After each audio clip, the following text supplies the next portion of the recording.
तो दोस्तों welcome to my YouTube channel. दोस्तों आज की वीडियो इस सीरीज की तीसरी वीडियो होने वाली है। इस वीडियो में मैं आपको बताने वाला हूँ टाइप्स ऑफ कंपनी के बारे में। टाइप्स ऑफ कंपनी क्या होती है, शेयर मार्केट में बिगिनर्स को बेसिकली समझना ज़रूरी है। एंट्री करने से पहले आप शेयर मार्केट में एंट्री करना चाहते हैं तो आपके लिए मोस्ट इंपॉर्टेंट वीडियो होने वाली है। इस वीडियो को आपको प्रॉपर समझना होगा, तब जाके आपको सारी चीज़ें क्लियर होंगी कि शेयर मार्केट के अंदर वर्किंग कैसे की जाती है, कौन से शेयर खरीदने चाहिए, कौन से शेयर ज़्यादा ग्रोथ करेंगे, कौन से शेयर में रिस्क ज़्यादा होता है, रिस्क रिवॉर्ड रेशियो, ये सारी चीज़ें इस वीडियो में आपको समझ में आएगी। तो स्टार्ट करते हैं वीडियो को। सबसे पहले बात करता हूं मैं टाइप्स ऑफ कंपनी की। Company and capitalization. Share market के अंदर हम कैपिटलाइजेशन के बिहाफ पे ही कंपनी को डिफाइन करते हैं।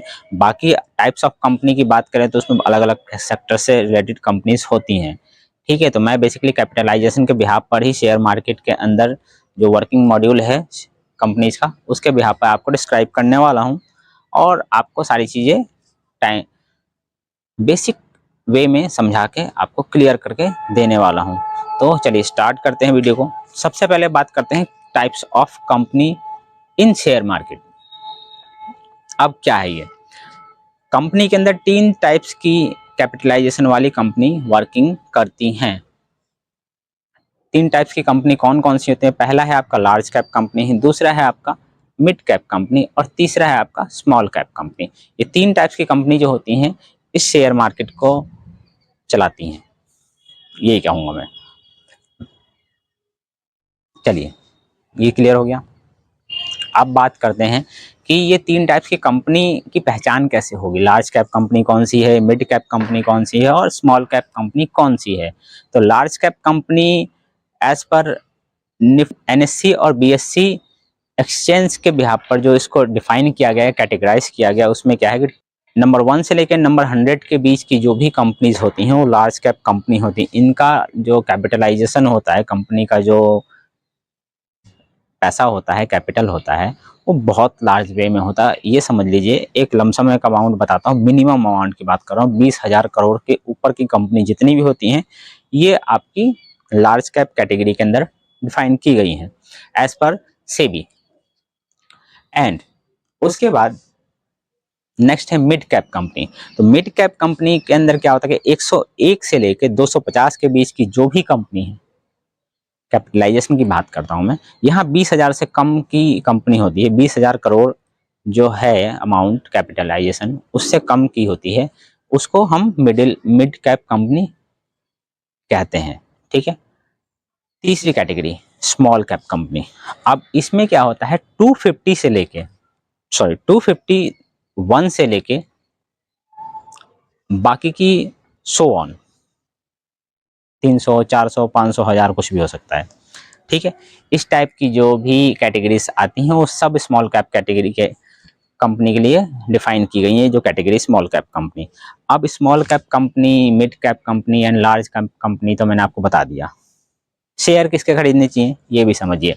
शेयर अगर आप बिगनर्स हैं तो हमेशा लार्ज कैप कंपनी के ही शेयर में आपको इन्वेस्टमेंट करनी चाहिए, क्योंकि आपको बहुत सारी चीज़ें नहीं पता होती मार्केट के अंदर, क्या सही है क्या गलत है। तो ये सब चीज़ों को देखते हुए आपको स्टार्टिंग हमेशा लार्ज कैप कंपनी से करनी चाहिए। क्यों ऐसा मैं क्यों कह रहा हूँ, क्योंकि यहाँ पर क्या होता है, कंपनी ऑलरेडी वेल स्टैब्लिश्ड हो चुकी होती है और यहाँ पर रिस्क कम होता है एंड रिवॉर्ड जो भी हो मिले आपको। लेकिन अगर कंपनी डाउनफॉल करती है किसी भी कारण से, मार्केट में क्रैशेस पे आते हैं, तो रिस्क बहुत कम होता है। मतलब मार्केट में कंपनी ज़्यादा क्रैश नहीं कर, कैपिटलाइजेशन पे कोई फ़र्क नहीं पड़ता है, वापस से ये ग्रो कर जाती हैं। नेक्स्ट है mid cap company. Mid cap company के अंदर क्या होता है कि जो भी इन्वेस्टमेंट की जाती है उसके अंदर क्या होता है, हाई रिस्क और हाई रिवॉर्ड इंक्लूड होता है। उसमें मार्केट में कोई न्यूज़ आती है, बैड न्यूज़ जिसको कहते हैं, तो मार्केट क्रैश करता है। क्रैश क्या होता है ये आपको धीरे धीरे समझ में आने लगेगा, अभी आप इतना ही समझिए। मार्केट डाउनफॉल में चला जाता है। ठीक है। तो उस टाइम पीरियड के अंदर क्या होता है, कंपनी जो मिड कैटेगरी के अंदर आती है, मिड कैप कंपनी होती है, ये बहुत जल्दी नीचे डाउन हो जाती हैं, बहुत तेज़ी से इसमें डाउनफॉल देखने को मिलता है। और जैसे ही कोई गुड न्यूज़ आती है तो ये कंपनी बहुत तेज़ी से अप साइड की तरफ भी मूव करती है, जबकि लार्ज कैप कंपनी के अंदर ऐसा नहीं है। वो अपने लेवल से ही ग्रो करेगी और अपने लेवल से नीचे डाउनफॉल में जाती है, ज़्यादा नहीं जाती है। तो यहाँ पे मिड कैप कंपनी में रिस्क भी है और रिवॉर्ड भी है।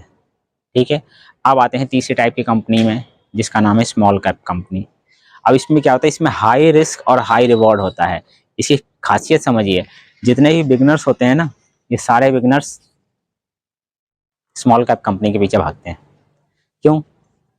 क्योंकि इसके अंदर आपका जो शेयर के पैसे होते हैं, कीमत होती है बहुत ही कम होती है, 10 रुपये, 5 रुपये, 2 रुपये, अंडर 20 रुपीज़, 50 रुपीज़ तक का होता है। ये सब स्मॉल कैप कंपनी की पहचान है।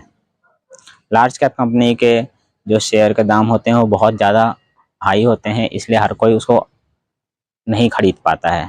मिड कैप कंपनी में कर लेते हैं, लेकिन स्मॉल कैप कंपनी में बिगनर्स सबसे ज़्यादा भागते हैं, क्योंकि उनको पता ही नहीं होता एक्चुअल में बिगनर्स को सस्ता चाहिए, ज़्यादा मिलेगा ना। 10 रुपये का शेयर है, आपने अगर 100 रुपये लगाए हैं तो 10 शेयर तो मिल रहे हैं ना आपको। लेकिन वही अगर आपके पास 100 रुपये हैं तो आप लार्ज कैप कंपनी का शेयर नहीं खरीद सकते। आपके पास 1000 रुपये है तो आपको एक शेयर मिलेगा लार्ज कैप कंपनी का, लेकिन स्मॉल कैप कंपनी के अंदर आपको 100 शेयर मिल जाएंगे। समझे? तो यही खासियत होती है स्मॉल कैप और large cap and mid cap company की। अब स्मॉल कैप कंपनी में रिस्क ज़्यादा होता है, ज़्यादा क्या बहुत ज़्यादा होता है, और रिवॉर्ड भी बहुत ज़्यादा होता है। अगर कंपनी ग्रो करती है तो आपके पास 10 रुपये से 5000 तक जाने की कैपेसिटी है इस कंपनी के अंदर। और कंपनी अगर किसी भी कारण से, जस्ट लाइक कोरोना आया था ना, इस टाइप में जो भी कंपनीज थी स्मॉल कैप कंपनी, सब डाउनफॉल में चलेगी। कुछ ही कंपनी वापस बाउंस बैक आई है, अदरवाइज सारी कंपनी डूब गई। मतलब कि जितना पैसा लगाया था सारा ज़ीरो, पूरा। तो इसीलिए स्मॉल कैप कंपनी से बचना चाहिए, स्पेशली बिगनर्स को। अब बात आती है कि पहचान तो हो गई, कंपनी के बारे में पता लग गया, शेयर कौन से खरीदने चाहिए ये भी पता लग गया। अब शेयर खरीदने के लिए हमको क्या करना चाहिए, तो ये सारी चीज़ें मैंने पिछले वीडियो में बताई हुई है, तो आप उस वीडियो को देखिए। क्वेश्चन हो आपका तो मुझे कमेंट कर सकते हैं, आप मुझसे क्वेश्चन पूछ सकते हैं, मैं आपका क्वेश्चन का रिप्लाई करूँगा। ठीक है, आज की वीडियो में बस इतना ही। नेक्स्ट वीडियो में आपको बताने वाला हूँ टाइप्स ऑफ ट्रेडिंग के बारे में, कितने टाइप्स की ट्रेडिंग की जाती है मार्केट के अंदर, शेयर मार्केट में। ठीक है, तब तक के लिए मिलते हैं नेक्स्ट वीडियो में, तब तक के लिए गुड बाय।